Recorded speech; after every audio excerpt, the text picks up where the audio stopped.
One day, the team of heroic adventurers summons our hero, Rain, to inform him that he's been officially kicked out of the group. Rin becomes flustered and confused, unsure what to say, and asks them, is this some kind of prank? One of the team members, named Arius, shouts back at him, of course not. Rain notices that the whole team seems perfectly fine with the idea of kicking him out. Rain asks, okay, but I want to know why I'm being kicked out. The witch from the team responds, you want to know why? The reason is as clear as day. You're completely useless, kid. All you do is hold us back. The team's leader adds, you've definitely noticed this yourself, haven't you? You're no good in battle. We're always saving you from danger. The only things you're useful for are scouting and carrying supplies. Do you really think that's important? The leader continues, don't make us think even less of you. Leave your gear before you go. After all, we're the ones who provided it in the first place. The team continues talking nonsense as Rain takes off his gear, leaves it, and walks away. Later, Rain reflects on what to do next with his life,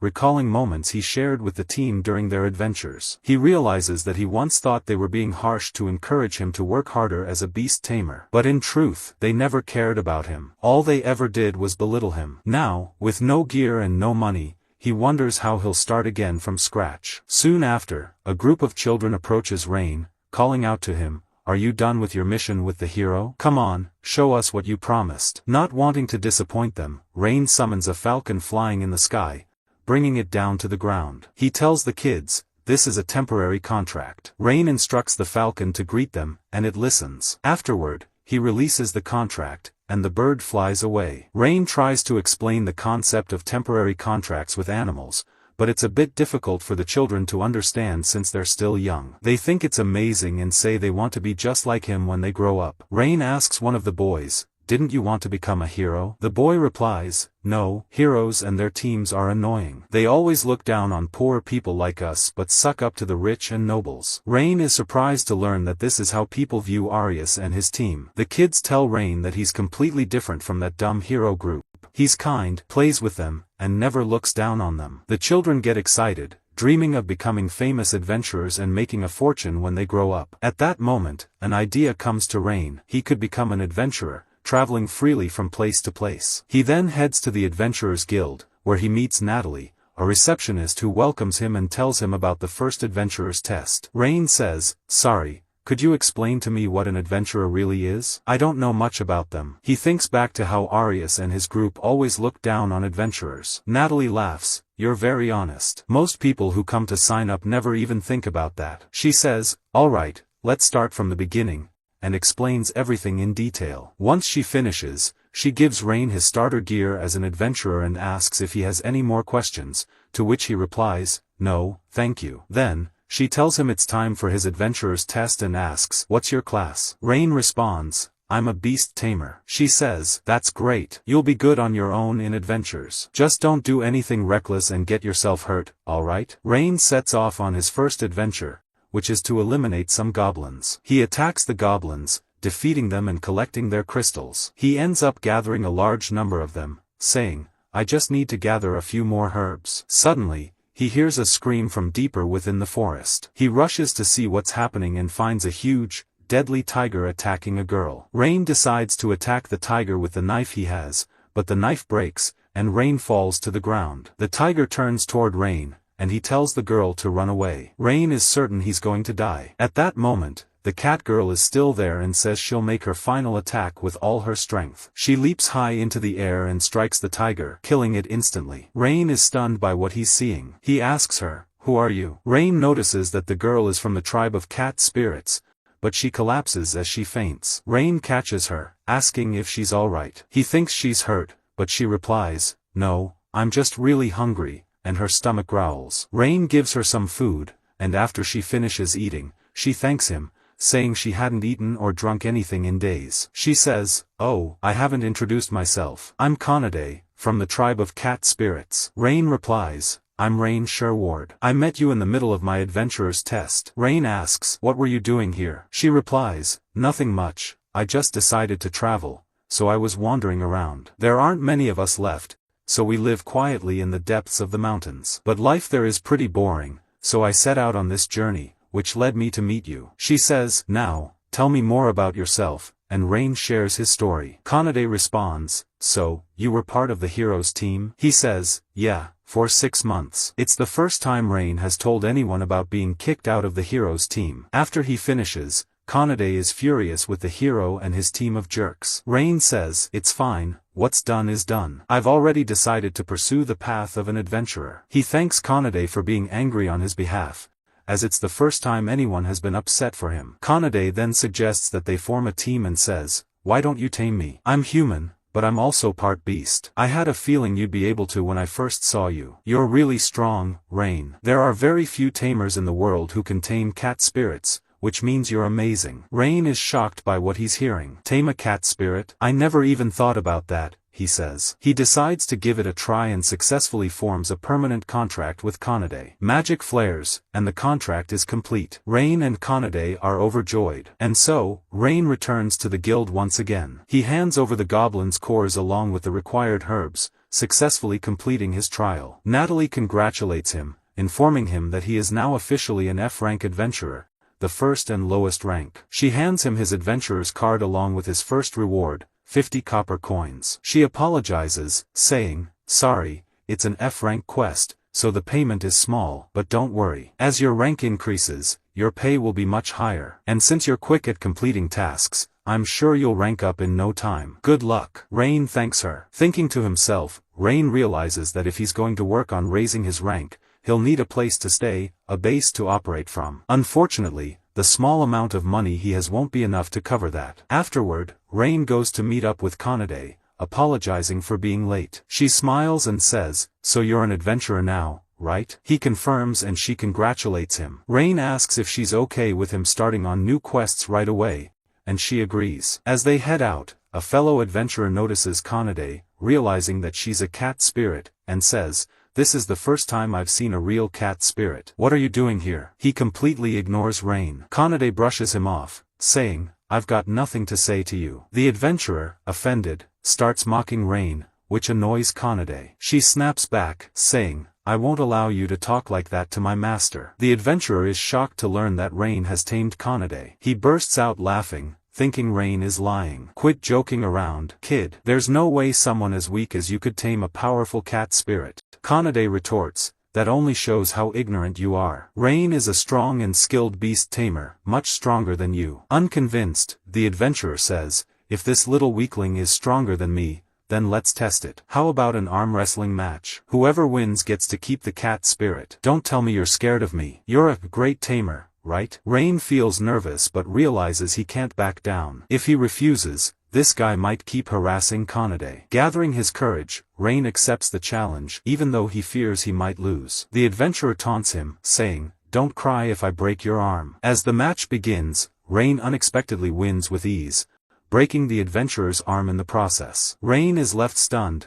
unable to understand how he did it. Kanade proudly declares Rain the winner. The adventurer, now crying in pain, is approached by Natalie, who asks, "What's all this noise about? What's going on here?" Seeing the adventurer in tears, she sighs, saying, "You again." She apologizes to Rain for the man's behavior, explaining that the guild is aware of his strange antics and that they plan to demote him as punishment. She assures Rain that she'll handle things from here and takes the adventurer away. Rain, still in shock, wonders how he managed to win. "I'm not supposed to be this strong," he mutters. Kanade explains, "You didn't realize, Rain, when you formed a contract with a powerful being like me, your strength naturally increased. As my master, you now possess the strength of a cat spirit." Rain is taken aback. "This is the first I'm hearing of this," he exclaims. Kanade, equally surprised, asks, "Really? You didn't know? In my homeland, very few tamers are strong enough to form contracts with high-ranking beings like me. It's a rare feat." Rain admits that no one in his country has ever tamed powerful beings,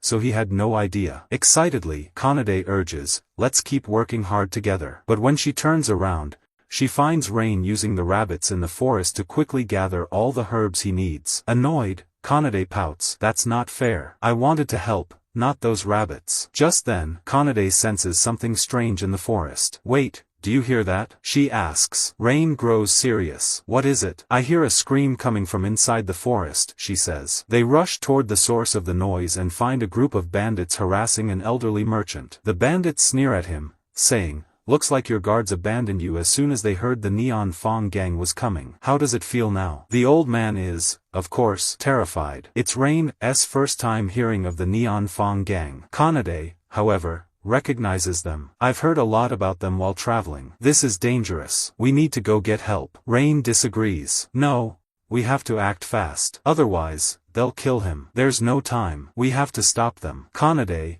though hesitant, agrees. Rain suggests they split up. He'll take on the bandits while Kanade protects the merchant. They charge in, taking the bandits by surprise. Rain, now incredibly strong thanks to his newfound power, easily defeats them. Meanwhile, Kanade checks on the old merchant, asking if he's okay. Rain, filled with confidence, manages to beat all the bandits without breaking a sweat. However, Kanade worries that Rain's body might not be able to handle his newfound strength in the long run. As Kanade watches Rain fight, her concern fades. She realizes he's more impressive than she thought. After the fight, Rain asks, "Everything okay on your end?" Kanade nods. Yes, the old man is safe. She looks at Rain in amazement. "You're incredible, Rain. You defeated all of them without any weapons." Rain explains, "I've been trained in martial arts to defend myself while taming beasts." The old merchant thanks them for saving him from a dangerous situation, but Rain, concerned, asks, "Isn't it dangerous for you to travel alone without guards?" The merchant sighs. "I hired guards, but they fled as soon as they spotted the bandits." The old man warns Rain, "You need to get out of here. This gang is dangerous. They kill anyone who crosses them." Rain contemplates this. Are they really that dangerous? He wonders. He tells the old man, "We need to stop them." Kanade and the merchant are shocked by Rain's statement.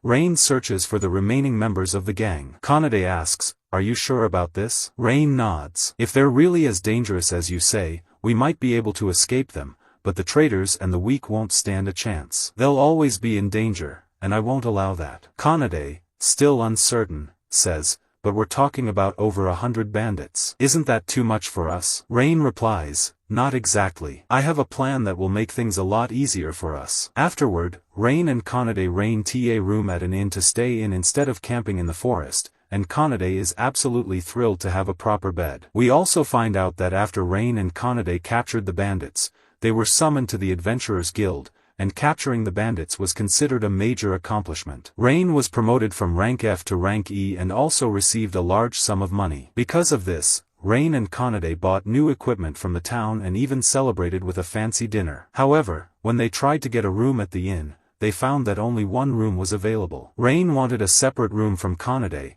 but they had no choice. They go to sleep, but Kanade stays awake, thinking to herself about how amazing Rain is for forming a contract with her. After all, even among the strongest types, cat spirits are incredibly rare. Many humans had tried to capture Kanade, but unlike them, Rain helped her, saved her, and treats her as a friend. A week passes smoothly with work going well. One day, Rain and Kanade are eating apples in the forest, and then they return to the guild, where Rain takes on a new quest. The mission is to defeat someone who prevents people from crossing the bridge unless they defeat him. Natalie asks Rain to accept the mission and get rid of this person, telling him that the quest is available for all ranks and the reward is 4 gold coins. As soon as Rain hears about the reward, he immediately agrees, and Natalie thanks him. Rain quickly sets off to complete the mission. When he reaches the bridge, he finds that it's huge, and Kanade is absolutely amazed by it. The bridge is called the First Step, and it's the only way to travel from the central continent to the southern continent. Kanade is in awe of the view surrounding her,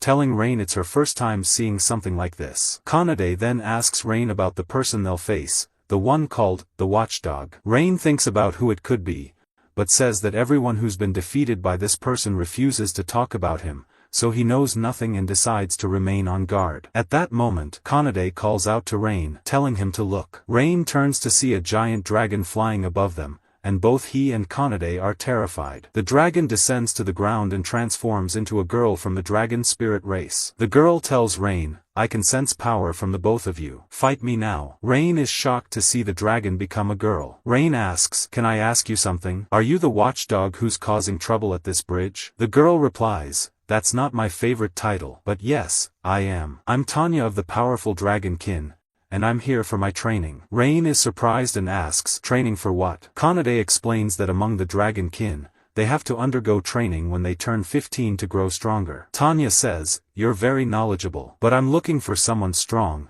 and I insist on fighting you both. Rain and Kanade have no other choice, and the battle begins. Rain blocks Tanya's first attack, and then she breathes fire at them. They manage to dodge, but the flames singe Kanade's tail. Kanade becomes furious and attacks Tanya with full strength. The battle between the two rages on fiercely, and Rain is amazed by the sight. He attacks Tanya, but she counters and throws them into the air, preparing a fireball to finish them off. Rain thinks that even with Kanade's newfound strength, they're still unable to defeat her. Tanya unleashes a powerful fire attack, but they manage to dodge at the last second. She tells them, "Impressive. You're the first two to last this long against me." Rain realizes how strong Tanya really is and tells Kanade to distract her for just 5 minutes because he's got an idea. Rain leaves Kanade and sets his plan in motion. The fierce battle between Tanya and Kanade continues. Rain's plan is to form a contract with a bird and send it to gather the other birds. When he returns, he tells Kanade, "Alright, it's all set. Leave the rest to me." Tanya declares, "I'll finally kill you now." Rain replies, "No, you'll kill them." Tanya looks up to see a massive flock of birds attacking her, irritating her until she manages to scare them off. She tells Rain, "You really think this is how you'll defeat me? Don't make me laugh. There's no way you can beat a dragonkin with such weakness." But at that moment, Tanya collapses, unable to stand and feeling dizzy, not understanding what's happening. The bird returns to Rain's shoulder, and he tells her that the bird is a special species called the Bito, whose shiny feathers are a sign that it's venomous. Rain explains that the massive dose of venom injected into her system is enough to take down even the dragonkin for a while. Tanya tries to stand but fails and admits defeat, saying, "Fine, I surrender." "You win." Kanade is overjoyed that they've finally won. Rain tells Tanya, "Alright, come with us now." She responds, "Why? Are you going to sell me as a slave to another human?" Rain says, "Of course not. I just want to talk to you, and I need you to promise you won't cause any more trouble." She asks, "And what if I refuse?" Rain replies, "Then I'll be in big trouble." She agrees to listen and walks away. Rain reports back to Natalie that they completed the mission, and she's shocked. She tells Rain, "You're amazing. I knew you could do it. That's why I gave you the mission." She thanks them and says they'll receive the reward once they confirm everything. She then asks about Tanya, who's standing behind them, and Kanade, noticing the horns and tail, wonders if she might be from the dragonkin. Rain quickly says, No, just a girl we met while doing the mission." Tanya almost reveals her identity, but Rain quickly silences her and rushes her out of the guild. Outside, Rain tries to convince Tanya not to reveal her true identity to anyone to avoid causing problems in town. But Tanya just wants to find someone to fight, walking around eager to tell everyone who she really is. Rain stops her and takes her to the forest, explaining that she should never reveal her true identity. She apologizes for the trouble she caused and tells them she had completely forgotten. Rain tells her, "The decision we made for you is that you're free, but you need to stay away from this town as much as you can." Tanya asks, "Are you sure?" Rain replies, "Yes, fortunately, news about you hasn't spread, but you need to promise not to cause any more trouble." Then, unexpectedly, Tanya decides to join Rain and Kanade in their future adventures, becoming part of their team. Rain is surprised and asks why she wants to do that. Tanya explains that adventuring with them would be excellent training and also a lot of fun. Rain doesn't refuse the idea, and he asks Kanade what she thinks. She agrees as well. Tanya says, "Alright, then, make a contract with me, Rain." Rain agrees, forming the contract with her, and everyone is happy. The scene shifts to the hero and his team, with the hero furious that he failed his mission in the forest after spending so much time there. The team feels the absence of Rain, but of course, the scoundrels won't admit it. At that moment, the hero suggests, "What do you think about getting Rain back on the team? We'll apologize and tell him we didn't mean to hurt his feelings. He's dumb and kind, so he'll come back right away. Once we finish our tough mission in the forest, we can ditch him again. What's the harm in that?" Meanwhile, Rain is exhausted, lying on the floor of the room while leaving the beds for Kanade and Tanya, and they argue about who gets to sleep on the bed first. And the next day, they start their first mission as a trio, which is slime extermination. We learn that slimes are F-rank monsters, and anyone can defeat them easily, so most adventurers don't care about them at all. But when these monsters spread, they destroy farmers' fields. Kanade feels disgusted by the slime because it's sticky, so Tanya tells her, "Don't worry, I'll take care of them with my fire quickly." The team searches for the slimes in the forest but doesn't find anything at all. After struggling for a while, Rain decides to use the birds to locate the slimes. Tanya and Kanade don't understand, and we see that Rain transfers his consciousness from his body to the bird's body, a magic skill also linked to beast taming. He speaks to them from the bird's body, leaving them shocked. But Rain explains the situation and the process he's using. They tell him, "You're really a genius, Rain," to which he responds, "Really? Most beast tamers know how to do this." But they reply, "Of course not." Rain flies off to search for the slimes and eventually finds that all the slimes are gathered in one place. Kanade wants to crush them with a giant rock, but Tanya stops her and says to Rain, "You can cast spells, right, Rain? Try it out." He replies that he could use very simple magic before. Tanya encourages him, saying, "Just give it a try, what do you have to lose? Shoot a fireball at the slimes." Rain hesitates, saying it's a weak spell, but she insists, "Go ahead and try." Rain finally tries his magic and is surprised to find that it's incredibly powerful, wiping out all the slimes at once. Both he and Kanade are shocked, with Rain saying, "What just happened?" Tanya explains, "Just as I expected. Your contract with Kanade gave you incredible physical strength, and your contract with me gave you abilities from the dragon kin, like the fireball and enhanced flame breath using magic. The magical power of the dragon kin is the second highest in the world, and now that power has settled inside you." Rain is stunned to realize that he now possesses the second highest magical power in the world. More slimes gather again, and Tanya sees this as a good chance for Rain to practice his magic casting. She and Kanade cheer him on, and Rain gets excited, asking Tanya to teach him how to best use magic. Rain spends the whole day practicing fire magic on the slimes. Afterward, they return to the guild. Kanade and Tanya wait outside while the children play with them. Rain returns and tells them, "We got a really big reward this time." They go shopping afterward, enjoying themselves a lot, and later they have a delicious meal together. While chatting, Tanya asks Rain, "Where did you learn beast taming?" Kanade adds, "I wanted to ask you the same question." Rain says, "I don't think it's that interesting, you probably wouldn't like it." Tanya insists, "No, come on, tell us." Rain explains that he learned beast taming in the village where he was born. The whole village was full of beast tamers, and both his mother and father were tamers as well. That's why he spent most of his time learning how to tame beasts and even insects. He describes the village as small and beautiful, with no name but a wonderful place nonetheless. But unfortunately, his hometown no longer exists, leaving Kanade and Tanya saddened. They apologize, saying, "We didn't know it was such a sad story, we're sorry." Rain reassures them, "It's okay." They explain that they just wanted to know more about him but didn't mean to upset him. Rain replies, "It's fine, since we're friends, I actually want to tell you more about me." He continues, explaining that the disaster happened when he was 12 years old. His parents were very busy that day, so they weren't watching over him while he trained. Rain spent the whole day practicing beast taming on the village outskirts until evening when he suddenly saw the village on fire. Realizing something was wrong, he rushed back to the village. When he arrived, the entire village was in flames, and he was the only survivor of the monster attack. Soon after, adventurers arrived, having heard of the trouble, and they took him with them. They placed him in the inn of one of their friends, and Rain had to work every day to earn his living, doing whatever he could to survive. That was his life for years. Until exactly 6 months ago, Rain met the heroes team, led by Arios, who was assembling his team at that time. Arios invited Rain to join them, and of course,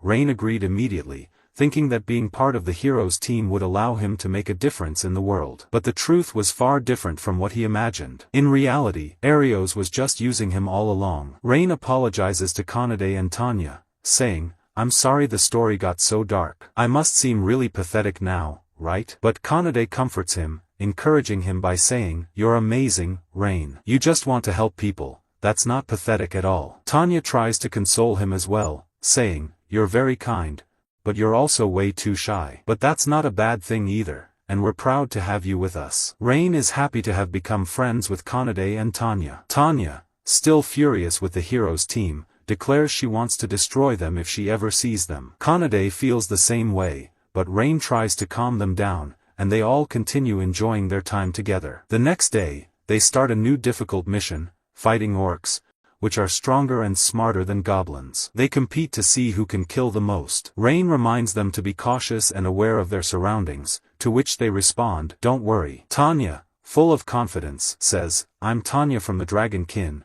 There's no way I'd lose to a pack of orcs." She charges ahead recklessly, with Kanade running after her, shouting, "Wait up." Thanks to the strength of Tanya and Kanade, the orcs start fleeing, but the team easily finishes them off. However, one orc pretends to be dead, and when Tanya approaches, it knocks her to the ground and is about to attack. In her fear, she blasts it with fire, killing it, but another orc is about to strike her from behind while she's still on the ground, unable to react. Rain blocks the attack, taking a blow to his arm. In the same moment, Kanade rushes in, hitting the orc in the face, finishing it off. Tanya, worried about Rain, checks on him, but he reassures her, "Don't worry, I'm fine," healing himself with magic. He tells her, "See, I'm okay, don't be upset." But Tanya feels guilty and apologizes, and Kanade asks if he's truly okay. Rain confirms, "Yes, I'm fine, don't worry about me." He suggests they gather the monster cores and head back quickly. They return to the guild, and after receiving their reward, Rain asks Kanade where Tanya is. Kanade explains that she was here a moment ago but seemed a little down,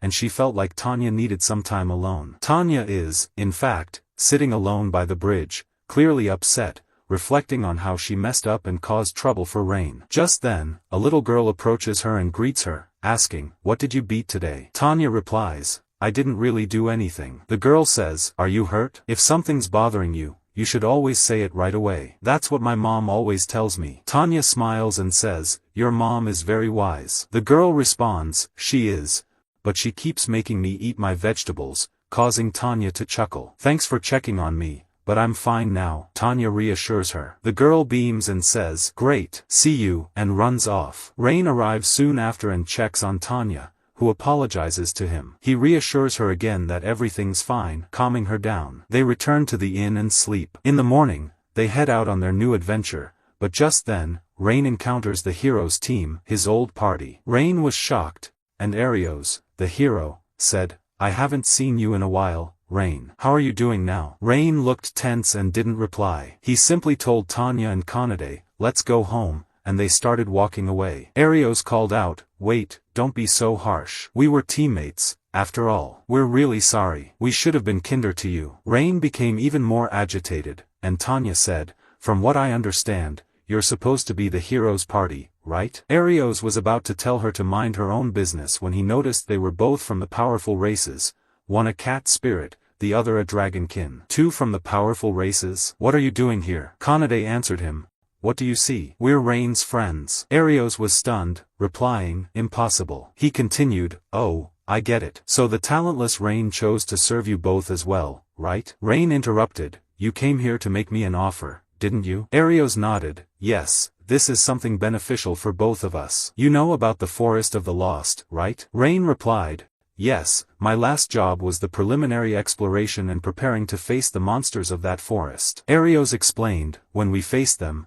they were tougher than we anticipated. The path inside the Forest of the Lost keeps changing, pushing you further off course, and the monsters are more than the four of us can handle. We ended up retreating after the first week. That's why, Rain, I'm asking you to help us complete this mission." Rain was shocked by their audacity. Arios continued, "Your creatures would make it easier to transport supplies and explore." Rain, full of anger, responded, "Do you really think I'll agree to this nonsense?" Arios arrogantly answered, "It would be an honor for you to contribute to the hero's party. Isn't that right, team?" The knight chimed in, "Sure, Rain may be useless in combat, but he has a few benefits." The rest of the party echoed these demeaning sentiments. The witch added, "You should be grateful we're letting someone as useless as you return." It was infuriating how confident they were despite being so despicable. Arios then said, "You heard them, Rain. You'll help us, won't you?" Rain snapped back, "No. Go ask someone else." He told his party, "Let's go." But the healer from the hero's team tried to guilt-trip him,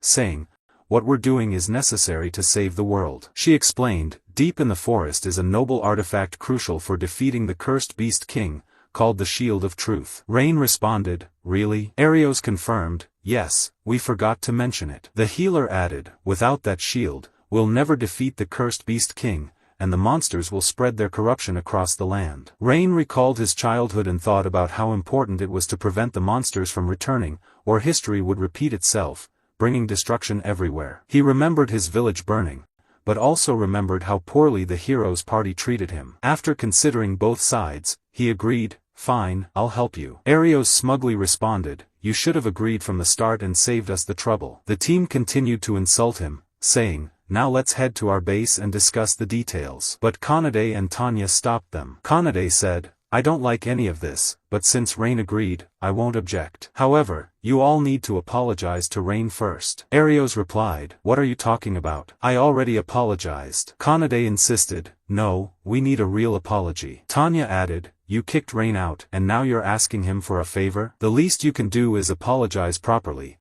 Get down on the ground and beg for his forgiveness. The hero's party was shocked, and Tanya continued, what's the problem? If it were up to me, I'd blast you with my fire. But I know Rain wouldn't like that, so I'm holding back. That's why I expect you to get your empty heads down and apologize. Arios, full of arrogance, barked, you want me, the hero, to grovel? Don't be ridiculous. I'm the hero Arios, and you want me to kneel before this weakling? Where does this kid get his confidence? He runs away from every danger he faces. Arios then grabbed Rain by the collar and said, you're far too lenient with your pets, Rain. You need to keep them in line. He continued mocking Kanade and Tanya, laughing at them, and his team laughed with him. Finally, Rain had enough. He punched Arios so hard he sent him flying to the ground. The hero's team was stunned. Arios, still in his delusional hero role, shouted, how dare you strike me, the hero? Rain replied, I'll do it again if I have to. Kanade and Tanya are my closest friends. Mock them again, and you'll pay the price. Arios, now furious, challenged Rain, fine. How about we settle this with a fight, once and for all? Let's see which team is stronger, yours or mine. Rain agreed, let's do it. The first match was between the knight and Kanade, the second between Tanya, the witch, and the healer, and the final match between Arios and Rain. The scene shifted to the fight between Kanade and the knight. He said confidently, good, I've been wanting to fight one of the powerful races anyway. Kanade, filled with excitement, replied, I'm going to beat you until you properly apologize to Rain. The knight smugly said, there's no reason for me to apologize. The hero's party doesn't need weaklings. Kanade, furious, charged at him with incredible speed. The knight couldn't handle her strength and was clearly outmatched. She ridiculed him for his weakness, and the knight tried to justify himself, saying, we need Rain for now, but don't blame me if I kill you. Kanade laughed, bring it on. I've only been using half my strength. Now I'll use all of it. The knight was trembling with fear, clearly on the verge of breaking down, and wondered why someone so strong would serve someone as weak as Rain. Kanade told him, you still don't get it. Rain is stronger than all of you combined, you trash. With one powerful strike, she defeated him, ending the first battle. The scene shifted to Tanya's fight. She said, I thought I'd be fighting the hero, but I guess I'll leave the fun for Rain. The witch and healer retorted, watch how you speak about Arios. Tanya replied, I meant you two are way too weak for me to take seriously. The fight began with magic spells, but Tanya effortlessly nullified their attacks with a flick of her finger. The witch and healer were stunned, and Tanya laughed at their incompetence. Did you really think you could beat me like this? They tried attacking again, but Tanya easily dispelled their magic once more. They kept trying, but all their spells failed, leaving them helpless. Tanya mocked, you thought you could get away with insulting my master? Think again. She began gathering immense magical energy for a devastating attack, and the witch and healer were terrified,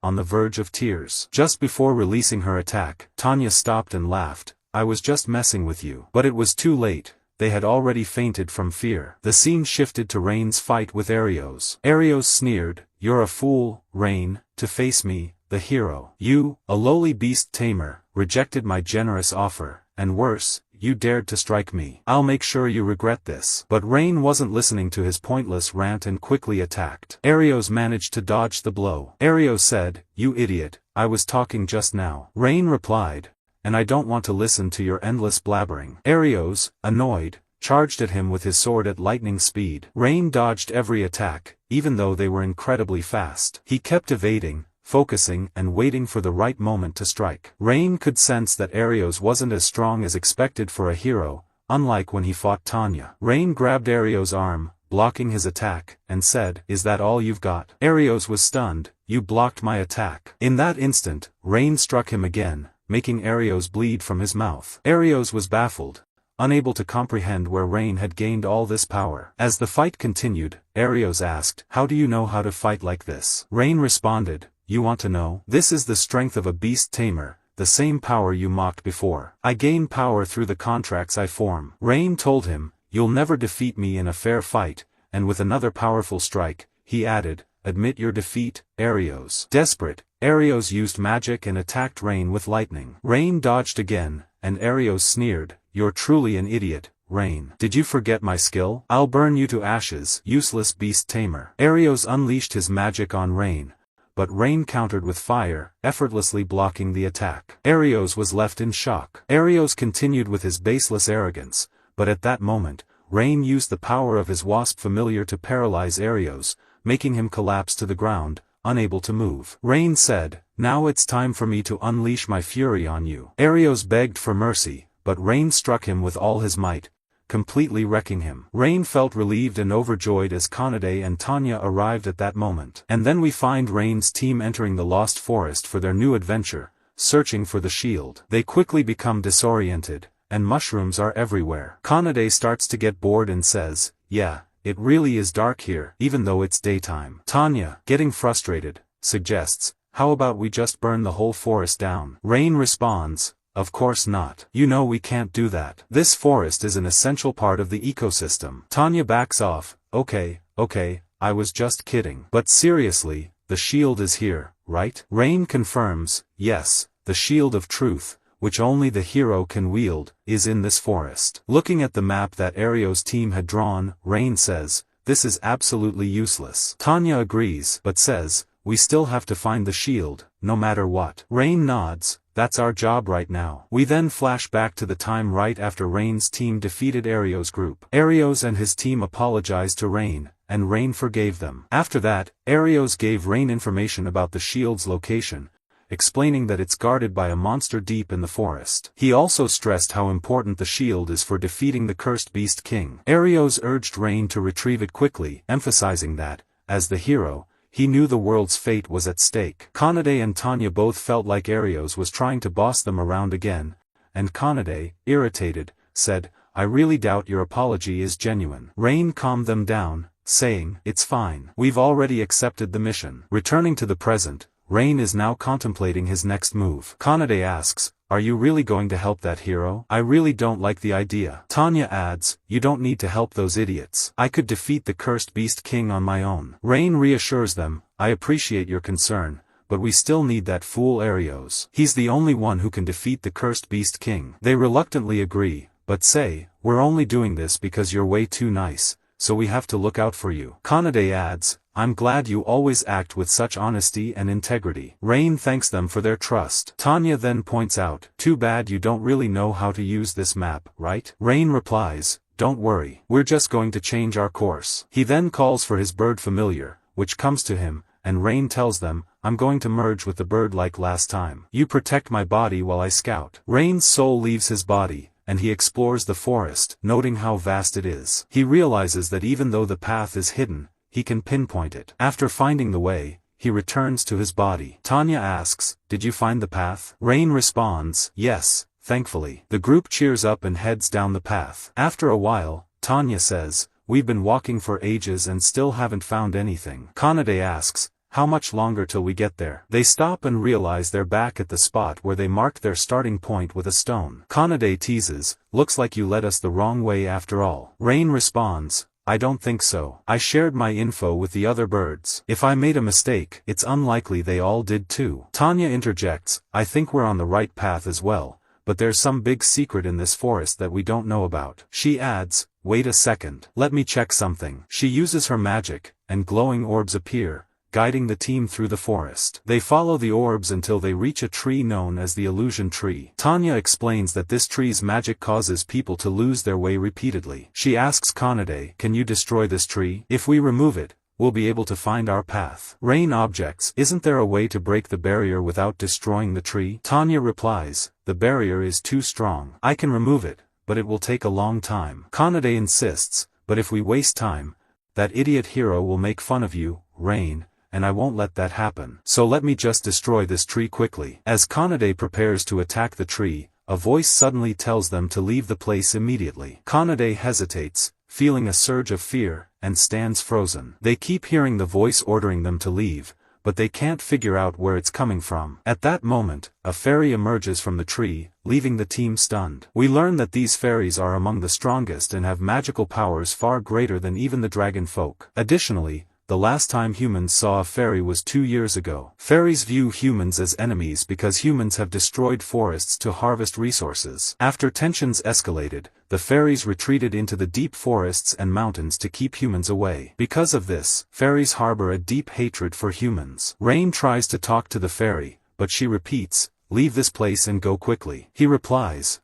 "I just want to talk to you." The fairy sternly responds, "Leave now, or I will crush you in seconds." Frightened, the group quickly runs as far as they can. Once they are safe, Kanade says, "Good thing she didn't chase us." Kanade wonders aloud, "Aren't fairies supposed to be kind and gentle creatures?" Rain explains, "Yes, but it's strange that she even revealed herself. I think she did it because I'm human." Tanya adds, "So you're saying there's more to this than just that?" Rain agrees, "Yes, I think it happened because we got too close to the barrier." Tanya nods, "Yeah, she appeared when Kanade tried to destroy the barrier." Rain starts thinking about why the fairy was so aggressive. Tanya dismisses the concern, saying, "Whatever happened, it doesn't matter. She caught us off guard before, but this time, we'll be ready. I'll block her spells, and Kanade will destroy the tree. That way, we won't have to deal with her anymore. Right, Rain?" But Rain disagrees, "No, I think it's better if I try talking to her again." Tanya and Kanade are both shocked. Tanya protests, "How? She wasn't interested in talking at all." Kanade adds, "Yeah, it's not safe at all." Rain convinces them, and they eventually agree to his plan. Rain approaches the fairy again. She repeats, "Leave this place." He replies, "We're not your enemies. We just want to talk." But the fairy insists again, "Leave now." Rain continues, "We didn't come here to harm the forest. We just need to complete a task and then we'll leave." The fairy points her magic at him, saying,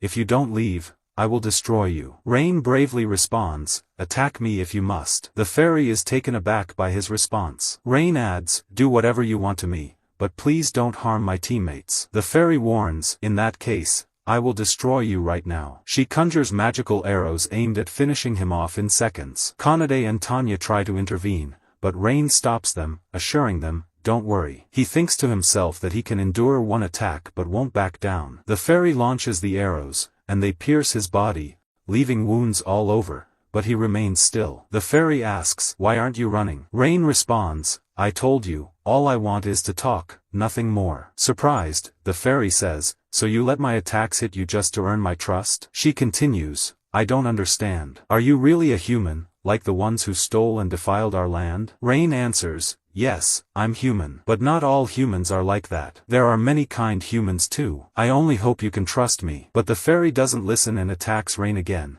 but this time Kanade and Tanya pull him back and block the attacks themselves. The fairy is surprised and stops her arrows quickly. Kanade tells the fairy that Rain is not a bad person and asks her to believe her. They go on telling her about all the good things Rain has done for them and how he's a kind person. The fairy becomes convinced and dispels her magic. She says to Rain, "You're really a strange human," and lands on the ground, offering her hand to help him up. She asks him for his name, and he replies, "Rain." She then introduces herself, "I'm Sora. I'll listen to what you have to say." Rain explains his story to her, and Sora says, "So you're looking for the shield of truth for the hero, is that it?" Rain replies, "Yes, but the problem is this barrier is in our way." Sora tells him, "I'm the one who created this barrier." Rain then asks her, "Could you please remove it so we can pass?" She cuts him off and says, "Of course not. The barrier keeps people from reaching the fairy village, and I can't risk putting my companions in danger." Tanya jumps in and says, "I feel like you're working with the monster." Sora replies, "There's no monster in this forest that has the shield you're talking about." The team is stunned,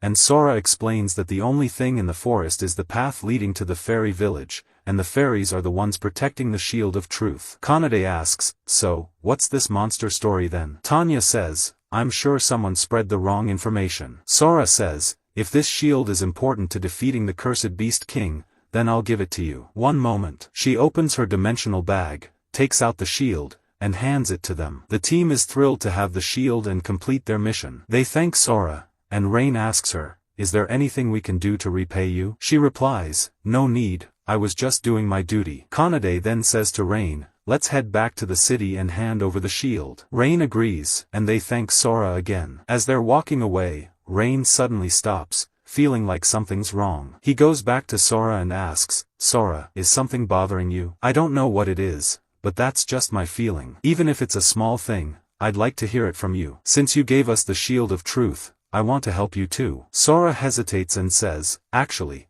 before stopping herself, thinking that revealing it could endanger them as well. She finally says, no, there's nothing. Rain reassures her, don't worry. Even if it's dangerous, I don't mind helping you. Tanya adds, don't worry. This is just how Rain is, always too nice for his own good. So why not give us a chance to help you? We're strong too, you know. Sora then says, since I consider you trustworthy, I'll tell you everything. She explains that she has a younger twin sister named Rona, whose personality is completely different from hers, but they've always been very close. Originally, there were multiple paths leading to the fairy village, and multiple barriers in the world. Sora and Rona were tasked with maintaining the barrier that protected the path to the Forest of Lost. It was a boring job, but they were always happy to do it together. One day, however, they were forced to leave the barrier for a short time. That's when they encountered a monster who works for the cursed Beast King's army. They tried to escape back to the barrier, but the monster chased them. They were forced to fight it but failed to defeat it. The monster then captured Rona and took her away. Rain is surprised that the monster was strong enough to overpower even the fairies,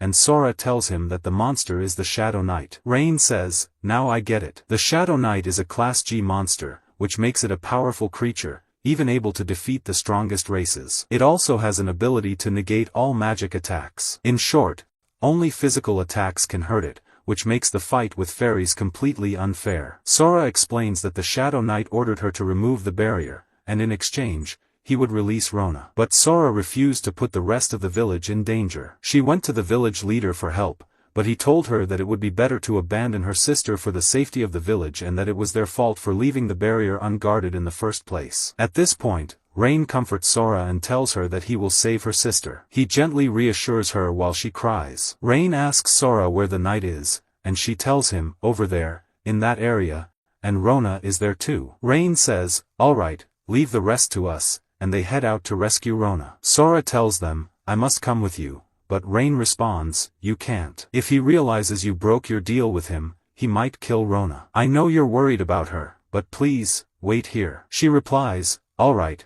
I trust you all, but please, fight cautiously and take good care of yourselves. They go to the Shadow Knight's location and find him sitting there with Rona tied up in a tree above. The team prepares and attacks the knight all at once. Rain hurls a fireball at him, but the knight remains completely unaffected and says, magic spells are useless against me, you know that. Rain and Kanade rush to attack him physically, and Rain says, but maybe I can at least distract you, right? The knight notices Rain's strength and says, what's this power? Could it be? Are you the hero? Rain replies, comparing me to him is an insult. The knight says, so you're not the hero, yet you still dare challenge me, knowing I serve the cursed Beast King. What's your purpose here? Tell me. Rain responds, I don't have to answer you. The knight continues, I see. This is all for the fairy, isn't it? I must execute punishment for betrayal, mustn't I? He's about to finish Rona with his sword, but Tanya quickly blocks the attack and frees Rona, saying to Rain, Rona is safe with me now, as she flies off with her. The knight becomes furious and says, you won't escape me so easily. He's about to attack Tanya and Rona when Rain and Kanade intercept him,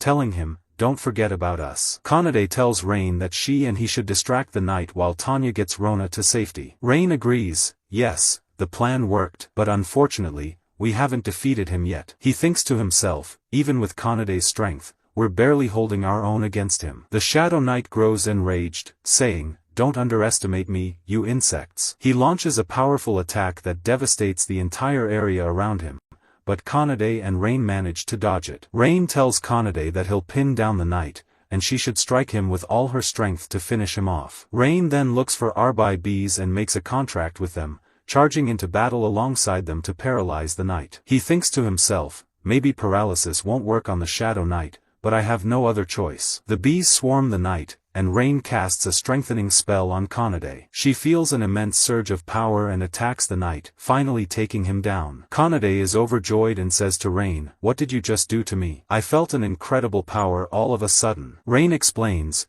it's a unique spell for tamers. Basically, it temporarily boosts your natural abilities. I couldn't use it before, but Tanya's magic helped support me and made it possible. Tanya then arrives and reassures them that Rona is safe, although unconscious, but otherwise fine. She also says, that strengthening spell is a lost magic. How did you manage to cast it? The team celebrates their success in saving Rona. Rona wakes up and asks, "Who are you?" Rain replies, "We're your sister's friends. She asked us to rescue you. You're safe now." They take Rona back to Sora, who is overjoyed that Rona is safe, and she thanks the team for rescuing her. Everyone is happy at this moment, but Rona and Sora say that they now have to leave the area immediately because the villagers abandoned them when Rona was in trouble, and no one came to help her. Because of that, they can't live among them anymore. Rain tells them, "You need to be careful. The forest is full of dangerous monsters like the Shadow Knight." Rona explains that they've been isolated from the outside world for so long that they didn't know anything about the situation. Kanade says,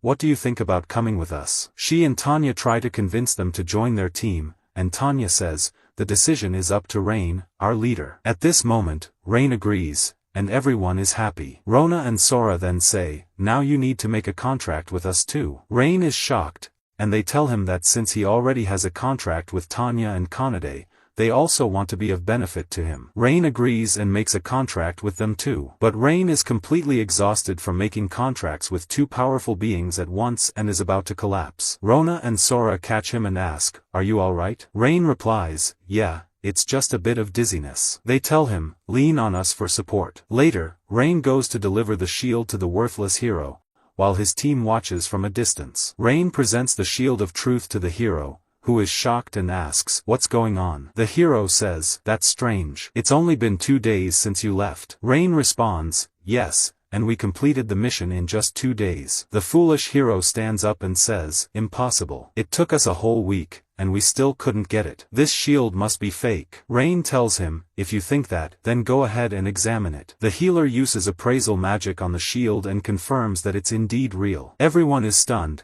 and the worthless hero wonders how they could have succeeded so quickly. The hero looks over at Rain's team and sees Rona and Sora, saying, "There are some new faces here. They look like kids." Rain tells him, "That's none of your business," and thinks to himself that he asked Rona and Sora to hide their wings because if people found out there were fairies in a human settlement, it could cause panic in the whole area. Rain then asks the hero, "Where's the reward you promised?" The hero retorts, "You go straight for the money, huh?" Rain takes the money and says, "Alright, 20 gold coins, as agreed," and leaves. At that moment, the knight stops Rain and asks, "Wait, do you want to rejoin our team?" Rain is shocked, and the foolish hero yells, "Are you insane? Who gave you permission to do that?" The knight responds, "Yes, this is my idea. But recent events prove we really need Rain. He even passed through the Forest of the Lost, something we couldn't do together." The knight offers Rain to rejoin their team, but of course, Rain refuses the offer and leaves with his team. But we see that the worthless hero remains bitter and jealous of Rain and vows to destroy him. Later, Rain tells his team the legend of the hero and the cursed Beast King when they ask if it has to be the hero who defeats the Beast King. The team convinces Rain that he's growing stronger all the time,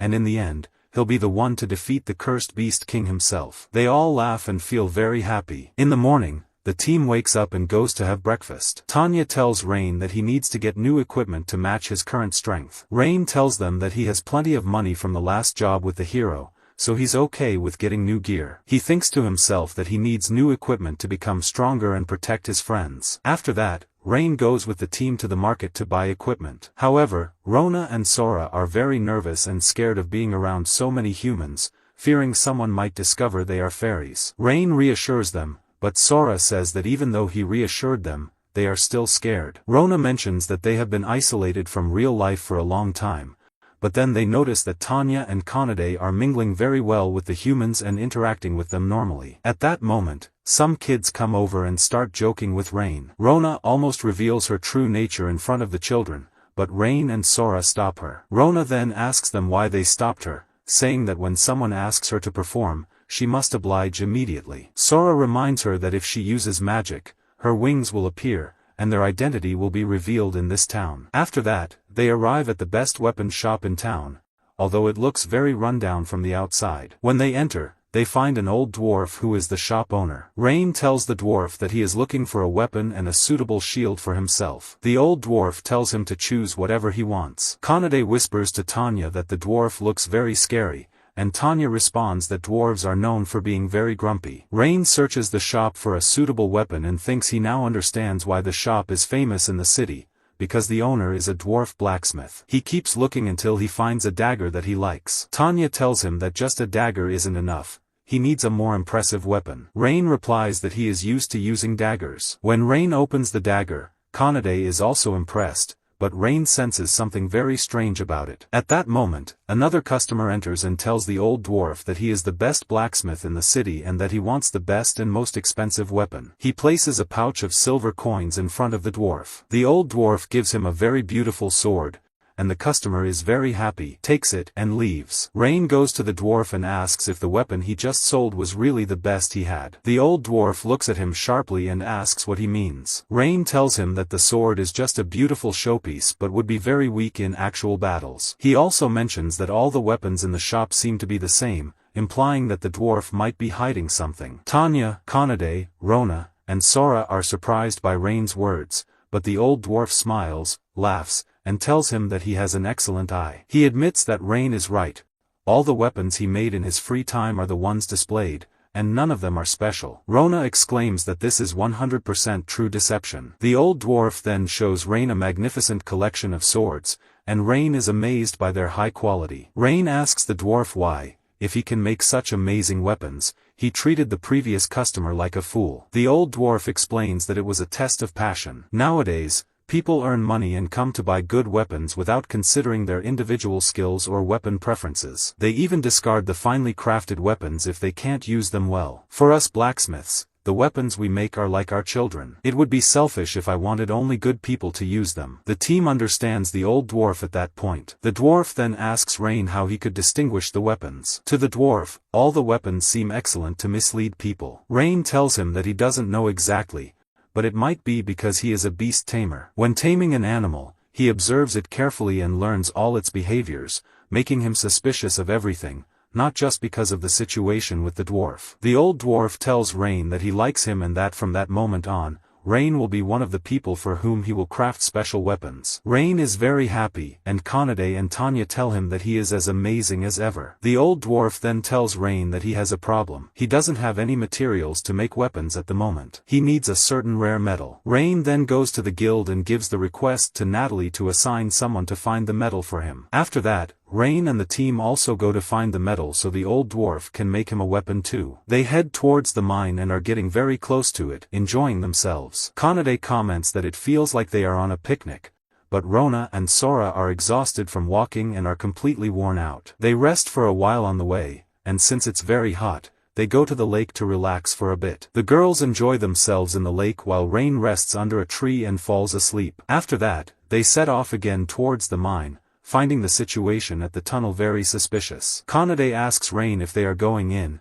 and Rain tells her to remember that they talked about the metal in the mine suddenly disappearing. He thinks that there might be thieves stealing it and that they could be inside right now. Rona suggests they go in and catch them. Suddenly, the thieves appear, and Tanya and Kanade fight them. Rona and Sora then use their magic to gather information from the thieves' memories. They tell Rain that they are a large group of adventurers and that there are 5 more besides the 2 they dealt with. Rain and the team prepare to enter the mine, and he tells them that it seems there is a beast tamer with the adventurers inside because they knew their location through the bird that was flying near them a while ago. And then they all enter the cave. One of them says to his men, "Our guys still haven't returned yet. This is a problem. They must be dead for sure. They're not coming back." The other one replies, "All right then.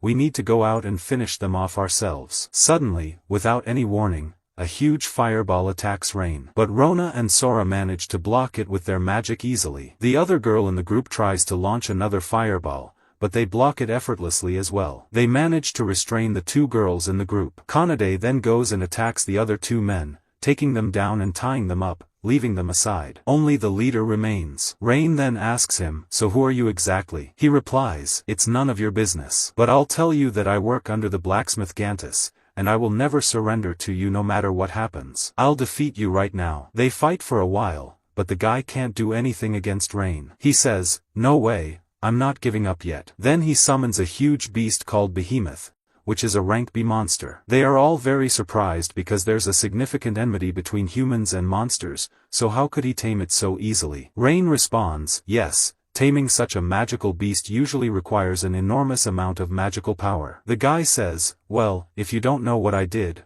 I'll tell you. I managed to tame this beast since it was 10 years old, so it can adapt to me. Then he commands his beast to attack Rain. The beast charges at Rain, knocking him down. As the cave starts collapsing, Kanade grabs all her friends and they rush outside. The beast continues attacking Rain, preparing to deliver the final blow, but Kanade intervenes at the last moment and saves him. She says, "Look, no matter what you say, I'm here to fight with you whether you like it or not." Rain replies, "I don't need you, I can fight on my own without you. I don't want you involved in this." But he asks her, "Can you capture that guy while I deal with the beast? He's the one controlling it." The beast attacks Rain again, but this time he dodges its strike, saying to himself, "I've figured out its moves, it can't hit me anymore. But I still need to act quickly before the entire cave collapses." Meanwhile, Kanade manages to capture the guy. Rain then says to him, "Alright, tell your beast to stop attacking, or we'll kill you." But the guy refuses and orders his beast to finish Rain off. The beast attempts several times to kill him but fails each time. Rain thinks to himself, "There's only one way left. I'm not sure if it'll work, but it might cost me my life." The beast charges at him again, but Rain manages to stop its movement completely. The guy asks, "What did you do to my beast?" Rain replies, "I've managed to tame your beast for myself. It's normally impossible to steal someone else's taming, but since I'm strong enough, I can do things like this." The tamer says, "Impossible. I've never seen anything like this before," and orders his beast to attack Rain with all its might again. The beast becomes confused and doesn't know what to do, then gets frustrated and tries to attack its tamer. But Rain intervenes and saves him just in time. Using his fire power, he kills the beast before it can strike him down. Afterwards, they all regroup, and Rain says, "We've interrogated all the captives. They all admitted they got their weapons from Gantus. Since he tricked them all, they decided to get revenge by stealing the metal he uses to forge his weapons so he couldn't make more." They go to the old man and he says, "I know I've done a lot of wrong things in my life and fooled many customers because I never liked them. So I know I'm a failed blacksmith, and you don't need to tell me that." Rain replies, "I know you're a failed blacksmith, but you still have time to correct your mistakes. We all make mistakes, but a true failure is someone who can't fix them. The strong and good ones are those who can fix their mistakes and start anew. The most important thing is that you learned from your errors." The old man says, "I can't believe a boy your age is giving me advice, but you're right. I made mistakes and I'll start a new chapter. And the beginning will be your sword, the first one I make for you." Rain says, "Alright.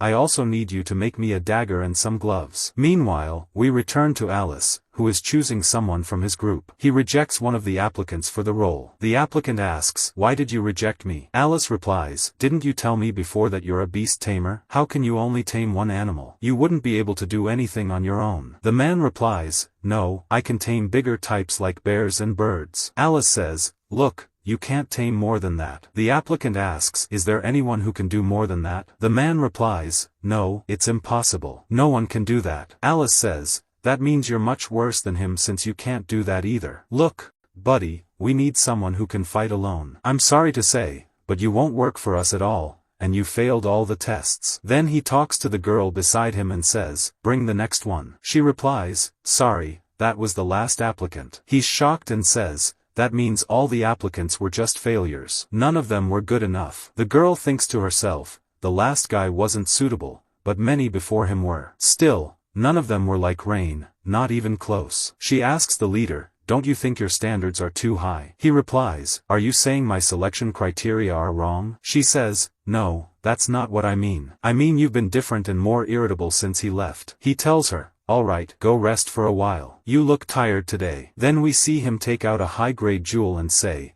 "Before I do anything, I need to use this to deal with Rain." We then see Rain at the reception, asking what happened to the Temple-Rhine thieves. She replies, "We simply revoked their adventurer licenses and sentenced them to hard labor." He tells her, "That's a very harsh punishment." She replies, "No, they deserve worse. These people stole many things and caused trouble in various places, so they deserve their sentence." At that moment, the twins are waiting outside and ask him what happened. He says, "The thieves were punished and got what they deserved." They tell him, "Don't be upset, you did your part, and no one can blame you. If that beast had stayed alive, it would have been a huge threat to the city." Rain replies, "Yes, you're right. So, what do you think about taking a walk around the city today? The weather is nice." They agree, and as they stroll around, they enjoy some sausages, which they really like. Afterwards, they sit together and ask him, What ability did you gain when you formed a contract with us? Rain is puzzled and asks, what ability? They explain to him, yes, you gained certain physical abilities when you form a contract with Kanade, and you also got magical power from the dragon girl. So, you should have gained a magical ability when you formed a contract with us. Do you feel any different? Rain replies, no, I don't feel any different. They are surprised and ask, how is that possible? Surely your magical power must be stronger than before. Rain is curious and asks them, what stronger magic? They tell him, this stronger magic is much more powerful than advanced magic. It's a technique only we can use, and now we can't use it anymore.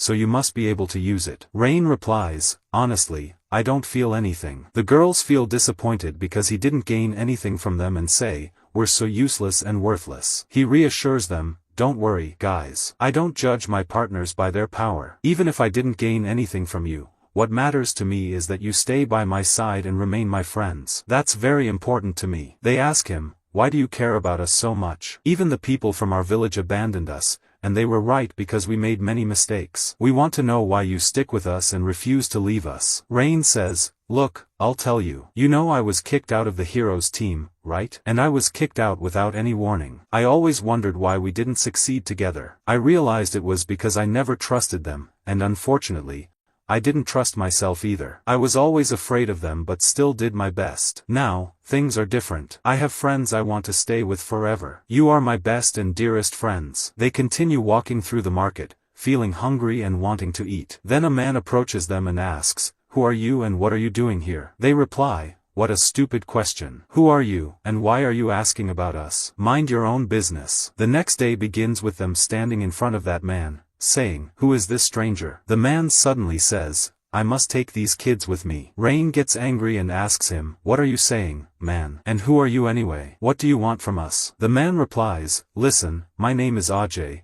and I am the son of the governor of this area. If you agree to what I'm saying, you will become very rich and see a lot of luxury. In short, I will turn your lives 180 degrees. But the twins say, we are not coming with you. Ajay responds, fine, it's your choice. I advised you, and it's up to you. Suddenly, he signals his guards, who gather around them. But Rain, in just 1 second and with ease, knocks all the guards to the ground, and they can't get up. Then he tells Ajay, we won't surrender, and you better leave now for your own good. Ajay says, no, I won't leave now, and orders his men to raise their swords against all the townspeople. Rain then tells Ajay, give me those girls with you, or I will kill all these innocent townspeople. Rain thinks to himself, what should I do? The guards are spread throughout the town. If I try to save someone, I won't be able to save the rest. The twins tell him, we can help because no one knows we have magical power. Rain replies, okay, but if you do that, it will be revealed that you are fairies, and we won't be able to stay in this town for even a minute. After you have grown to love this place and its people, you will have to leave it so easily. He thinks to himself and realizes he can use fireballs all at once without any problem. Indeed, he uses this ability and manages to hit all the guards at once. Then he tells Ajay, leave here and don't try to come back again. Ajay replies, you will regret all of this. But then he leaves. The townspeople thank Rain for what he did but tell him, you better flee now before Ajay comes back. Rain and the girls quickly head back to the hotel. At that time, Rona recounts what Rain did. Sora says, look, this power is probably because we formed a contract with you. Rain replies, really, this power is amazing, and I managed to control it since the last time I trained. Sora says, well, great, forming a contract with us has finally paid off. Kanade says, let's focus on our issue now. We can't let this go easily, and we need to know this person's value so he can't mess with anyone else again. Rain replies, okay, but I found out from the townspeople that this person is evil and has a lot of power. He kidnaps women he likes and assaults them. Tanya asks, even if he is the governor's son, how has he been left alone without being arrested? They realize it's because the governor doesn't have any other children, so he spoils him and gives him whatever he wants, basically born with a silver spoon in his mouth. Sora asks, why don't the knights arrest him? Rain replies, it's because they can't find any evidence against him, so they leave him alone. Tanya says, it's time to burn down their castle and show them when to mess with the people. I will never stay silent about this. Rain thinks to himself, I want to get rid of them, but I'm also worried about the girls and all the townspeople. Honestly, I want to leave here in any way possible. Kanade says, admit it, I know what you're thinking. You want to leave the town. Rain is very surprised and asks her, how did you know that? She replies, we've known you for a while now, 9 episodes to be exact. You want to save the townspeople.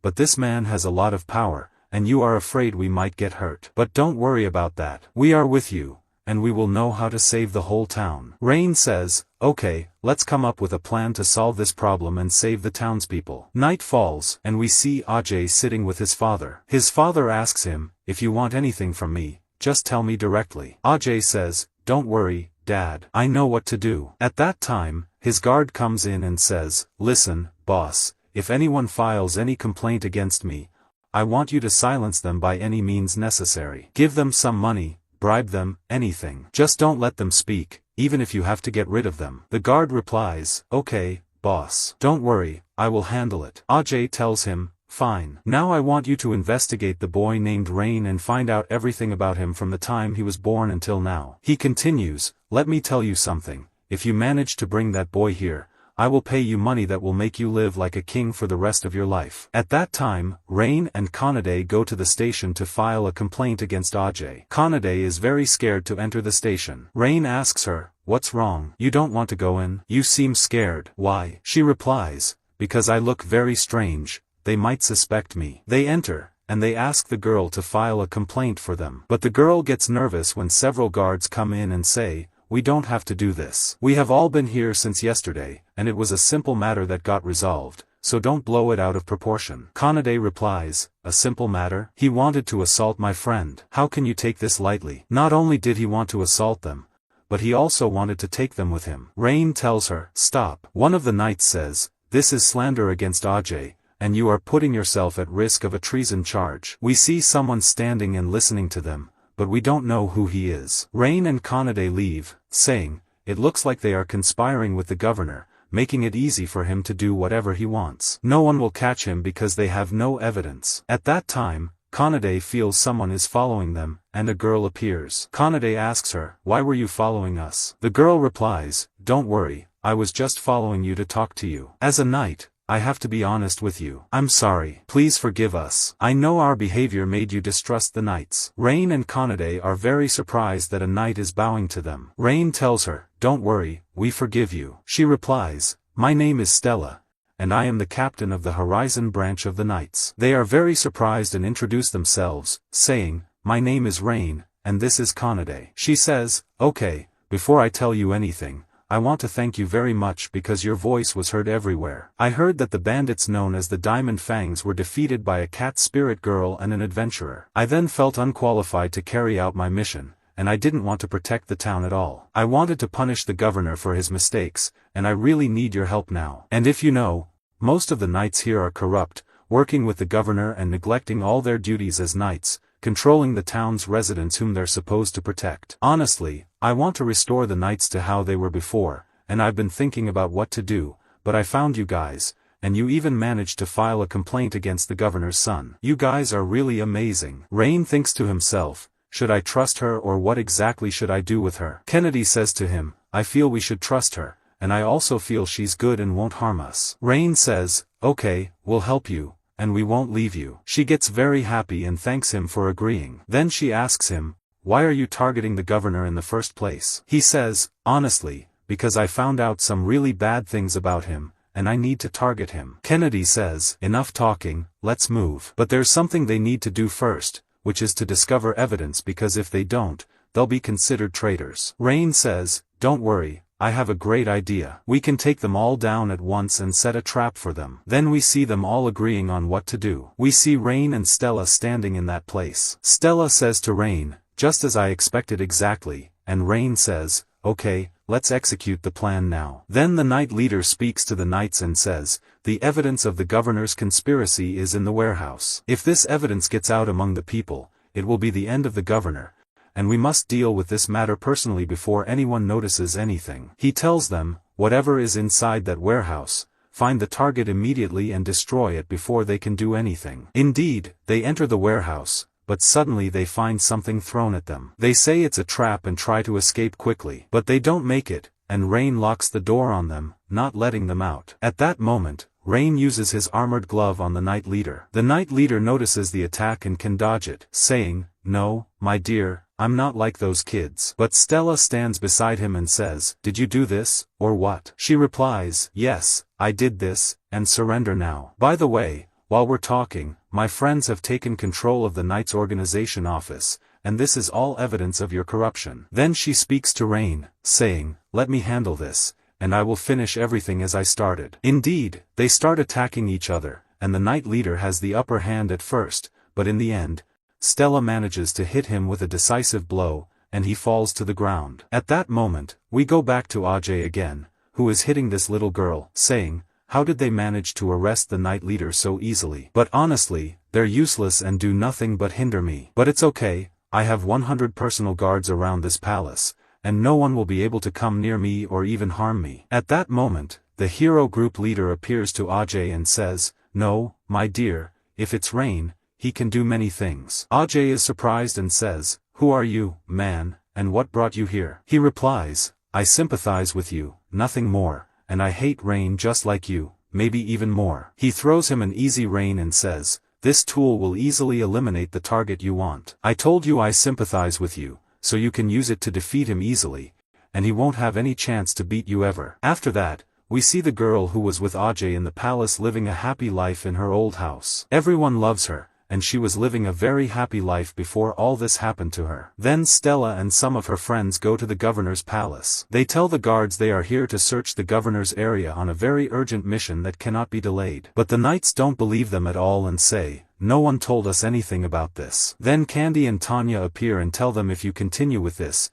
you will also be considered traitors with the governor. But at that moment, they call some of the palace guards and say, come here and see this. The governor's son is watching all this from above, laughing and confident. He watches them blow up the entire place and says they are the strongest type. He is focused on his ring, saying if he uses this ring, Rain will be completely finished, and so will their contract with him. Then Rain enters the place with the girls. Rona says to him, by the way, you're really smart, and using this distraction technique might work on them. Rona tells him, now I can use a powerful spell to find the locations of all the people we are looking for. Indeed, she uses her ability to locate the magical signals of the kidnapped people. When she uses this ability, she notices a very powerful non-human entity with the captives, with very high magical power. He decides to go and find out where this strong signal is coming from. Then he goes to the room with the signal and finds a girl looking like a fox, lying on the ground exhausted. Rain assures her that he won't harm her and that he will save her. We learn that her name is Nenah. We find out that the governor kidnapped her when she was young and forced her to obey him and stay under his control. Rain reassures her and says he will free her and break the collar around her neck. Indeed, he manages to do so,